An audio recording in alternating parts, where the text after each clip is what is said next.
বিসমিল্লাহির রহমানুর রাহিম। আসসালামু আলাইকুম। রাজিয়া ডেইলি লাইফে সবাইকে স্বাগতম। যে যেখান থেকে দেখছেন, আল্লাহর অশেষ রহমতে ছোট বড় সবাই ভালো আছেন। আজ আপনাদের সাথে শেয়ার করব, পাট শাক ভাজি করেছি সেটা শেয়ার করব। প্রথমত শাকগুলো পাতা ছেড়ে নিয়েছি, ছেড়ে এগুলো পরিষ্কার করে ধুয়ে পানি ঝরিয়ে নিয়েছি 2-3 ঘন্টা। পানি শুকিয়ে গেছে, এখন এগুলো কুচি কুচি করে কেটে নিচ্ছি, সেটা দেখাচ্ছি। শাক কাটছি, সাথে আমরুজও খাচ্ছি, এটা আমার গাছের আমরুজ, এর জন্য পেরে নিয়ে এসেছি, সেটা আপনাদের সাথে শেয়ার করলাম। আমরুজগুলো খেতে খুবই অসাধারণ মিষ্টি হয়েছে, নিজের গাছের আমরুজ। এই যে দেখেন এগুলো। এখন চুলাতে একটা কড়াইয়া বসিয়েছি, সামান্য পরিমাণ তেল দিচ্ছি। তেলটাকে একটু গরম করে এর মধ্যে প্রথমে তো রসুনগুলো দিলাম, রসুন কেটে রেখেছিলাম সেটা দিয়েছি।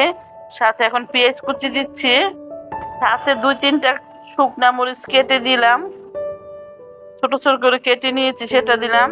এখন একটু ভেজে নিব পেঁয়াজটাকে একটু ভেজে নেড়ে চেড়ে ভেজে নিচ্ছি। সাথে একটু স্বাদ অনুযায়ী লবণ দিলাম। পেঁয়াজগুলো একটু ভাজা ভাজা করছি নেড়ে চেড়ে। হ্যালো ভিউয়ার্স, যদি আমার ভিডিও ভালো লেগে থাকে, like comment share, please subscribe করে আমার পাশে থাকবেন। আপনারা সাবস্ক্রাইব করলে ভিডিও বানাতে ভালো লাগে, উৎসাহ পাই। প্লিজ প্লিজ আমার ভিডিওটা সাবস্ক্রাইব করবেন। পেঁয়াজগুলো ভেজে এখন শাকগুলো দিয়ে দিচ্ছি।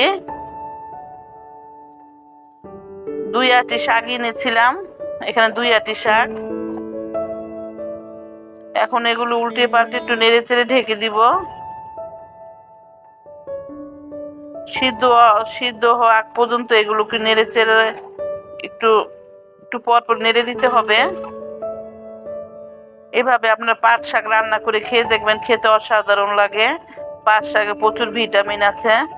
এই গরমের মধ্যে শাকসবজি একটু বেশি করে খাবেন, আর ঝোলের তরকারিটা বেশি করে খাবেন, স্বাস্থ্য ভালো থাকবে। ধৈর্য নিয়ে আমার ভিডিওটা দেখার জন্য আপনাদের অসংখ্য ধন্যবাদ। হ্যালো ভিউয়ার্স, দেখেন কতটুকু হয়েছে শাক। 2 মুঠা শাক, এখানে অল্প একটু হয়ে গেছে।